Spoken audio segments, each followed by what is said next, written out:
What's going on, guys? Welcome back to the channel. Thank you for tuning in. Today I want to talk to you about the difference between options and futures trading.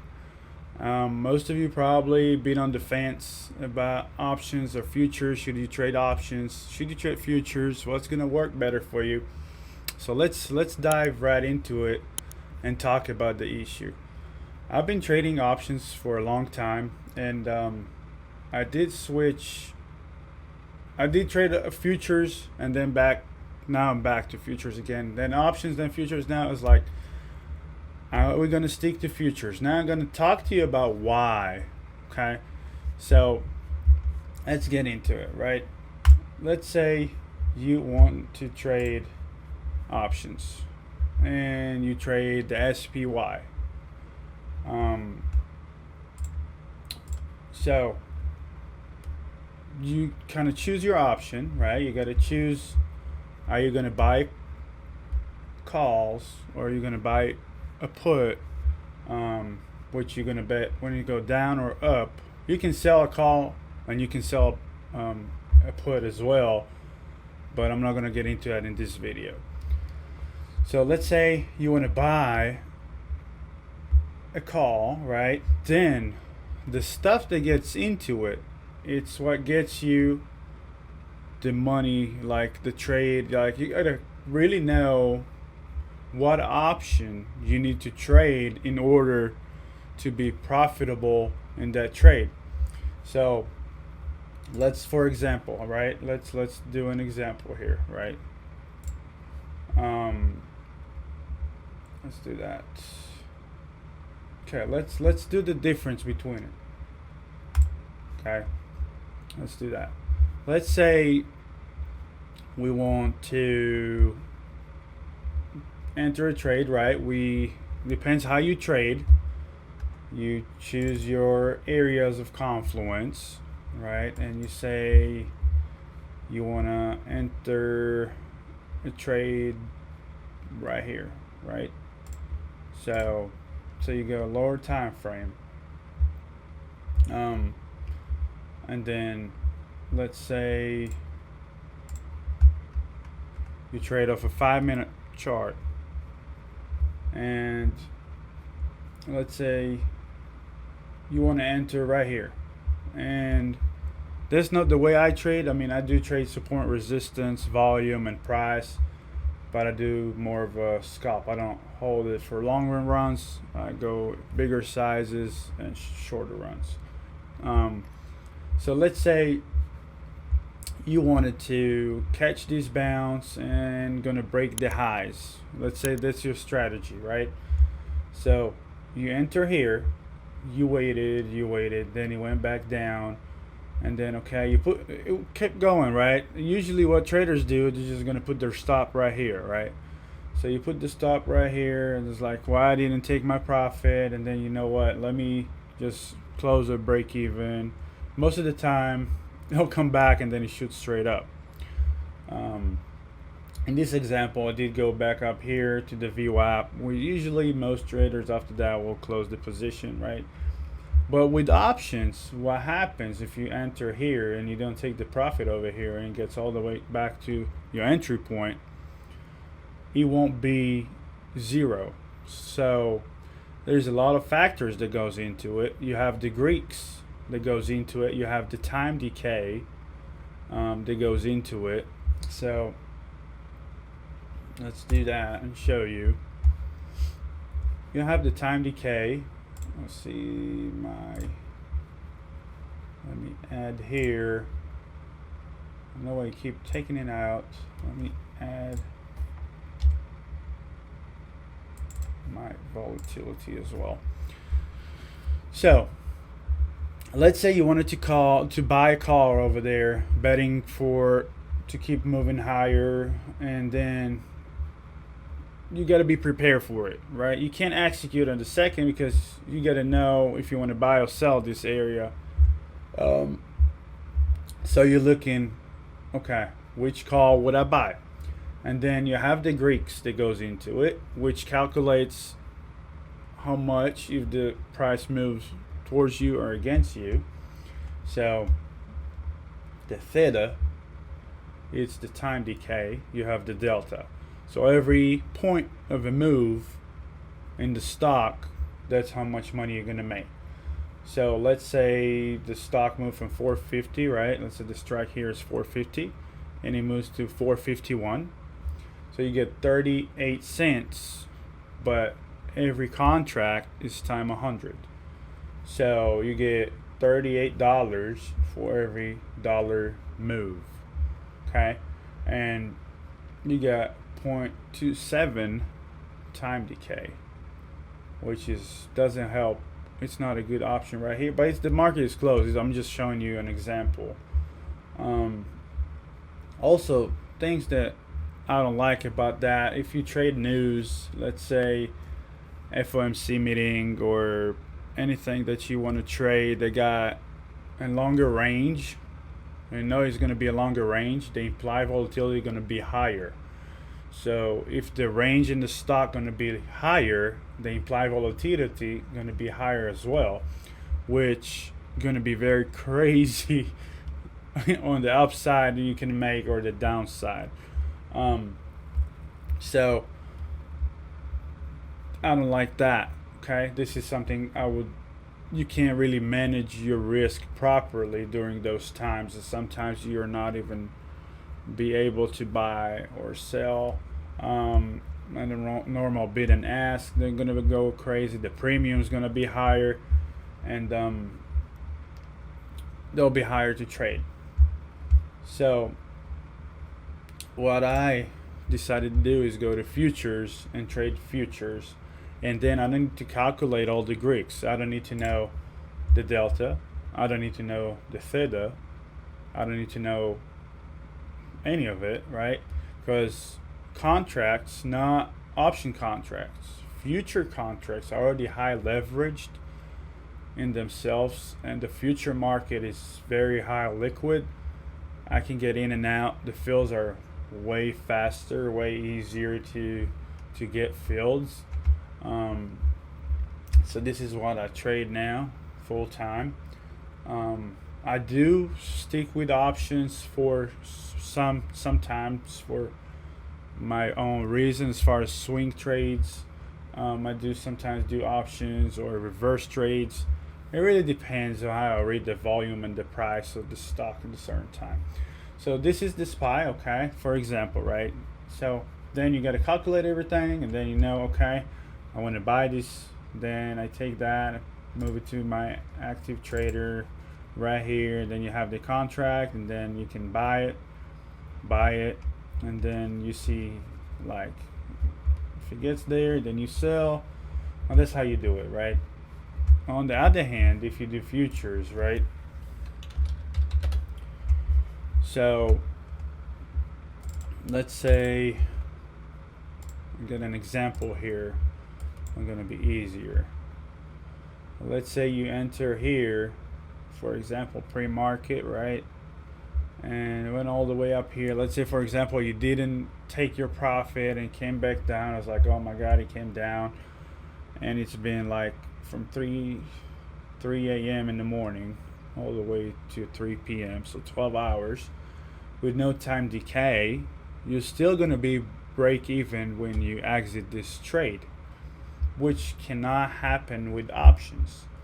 Okay, this is one reason futures are easier to do and to deal with. So this is one of it. The other one is that futures, you have micros. I do trade, my trades are on Ninja Trader, but I do look at the charts with Thinkorswim. So let's say, for example, let me put here, just to show you here.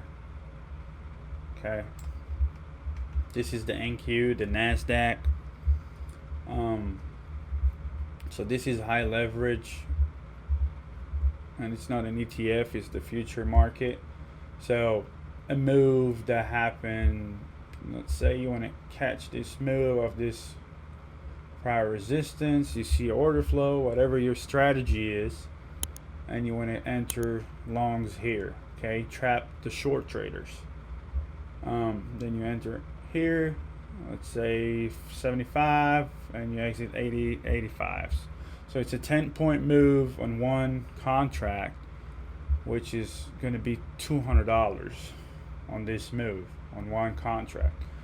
And of course, if you have smaller accounts, you can go to MNQ. This is the micro, and it's less volatile. So the same 10-point move, instead of 200, will be $20, and then you can buy as many as you want. So it's the micros and not the minis, and you can kind of manage your risk that way. So this is the things I do like about trading futures. Okay, the MNQ, the MES. So this is what I like about it. This is the way I like to trade. Let me put that here. Okay, and the way you execute your trades are almost the same. I mean, it is the same the way I look at it, and when I trade options off the SPX as well. Sorry, I trade option off the SPY as well. The things that I did is I'll look at the ES and I'll look at the SPX, and then I'll know when to buy or sell most of the time. So if the ES hit resistance or support, this is where I'm going to buy or sell. And so SPX for you guys. So let's say the SPX right here didn't break here. It was one of my trades actually. I went short and I caught this move and I was out. Okay, this is, for example, basic support and resistance off gaps and the way the SPX moves. So you can see pretty accurate over here. If you go and say, let's look at the hourly, right? Say it was 10 o'clock on the hourly. Look at the lower time frame. Lower time frame. 9:55, 10 o'clock. See, same things, like boom, drop, right? Before it went back higher, right? So that's the market makers. It's something else, but basically got into shorts. People think it's keep going down, then it goes up. Get all the short sellers out, put the buyers in. This is a move with the big money, the smart money, and then drop. So market movers, typical move. So again, let me go through that. The 4,500 was right here. It wasn't that one. It wasn't that trade. It was this trade here. Okay. We went up here, right? 10 o'clock, boom, drop. I caught that move. So you can see strong resistance. Caught that, and it'll be done. So it happens if you look at the SPY as well, for example, just to show you how they colorated together, so you know they work almost the same. So 10 o'clock, 9:55, 10, 9:55, 10, boom, right? Ended up over here. Chopped a little bit, ended up over here. Let's look at the ES.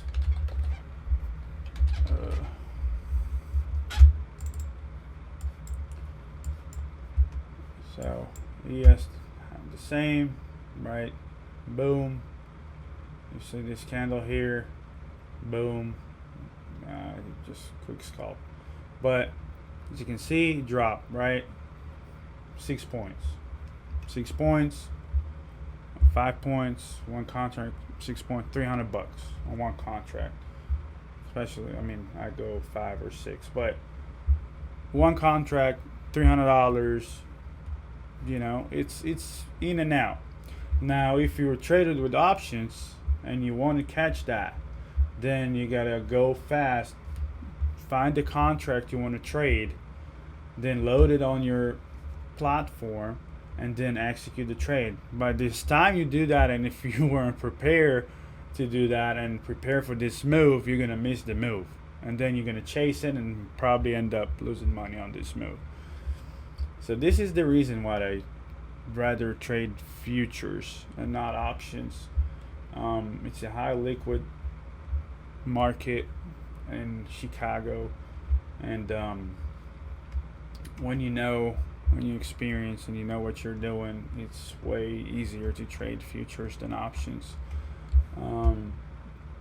And if you guys just want to start out and see why to trade futures, you can go to Apex, and you can start with them and show them that you know how to trade and get funded. You can do it up to 20 accounts, and I do have a trade copier that I use. So every account, when I make whatever amount, 5, 6, 7, 8, 9,000, 2,000, whatever amount it is, it gets by the times of the accounts that you have with the copy trader. So this is pretty cool. It's something you want to consider doing. You go check Apex funding, and you can see that. But yeah. So just to summarize, why we trade futures and not options. We don't have time decay. We would hold options. If you hold it overnight, you have this time decay that costs you a lot of money. So this 27, let's say 27, right, times 100, it's $27 just to hold the option overnight, and you don't want to have that, right? So this is the reason. If you hold it with futures, you don't have that.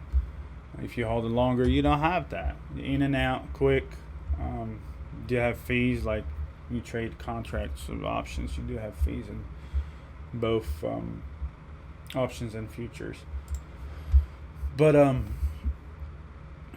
this is why we trade it. So it won't be a big issue to trade it. You can start with micros and see how you like it, and see if you understand it, and know what you're looking for. Look at if you trade the ES, look at the ES charts, like this chart over here with the SPX chart to confirm your trades, and also with the NQ and the QQQ. So basically, when everything is aligned together, that's how we execute our trades, and it works pretty good for us, for me, and some of the people that been doing that with me. So I hope that helped. I hope this video really helped you understand why we do that and why we want to trade futures instead of options. Of course, if you trade equities, that's fine. You can trade equities, big names, Nvidia, Tesla, all the big names that you love to trade. It's different.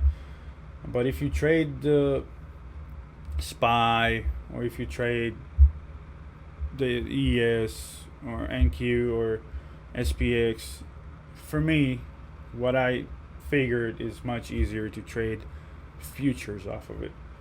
So I hope this video helped and you can understand why it's easier to trade futures and not options. As far as the Greeks that you got to calculate, especially if you're not very good with options, for beginners, don't touch options. They're more complicated if you don't understand what's behind it and how they move, and you don't calculate it right. Start with futures and see how you're doing with futures. Look at just the 2-3 charts, the ES, the SPX, NQ, and be done with that. Try not to get the whole thing. This is the way I trade as well. I have 1 to 3 trades every day. I don't need more than that. I just get the A+ setups and done for the day. So that'll be it for this video. I'll start making more of helpful videos and maybe my strategy and how I work with my strategy, and hope you guys gonna enjoy it. So please subscribe to the channel for more content coming, and I'll see you on the next video.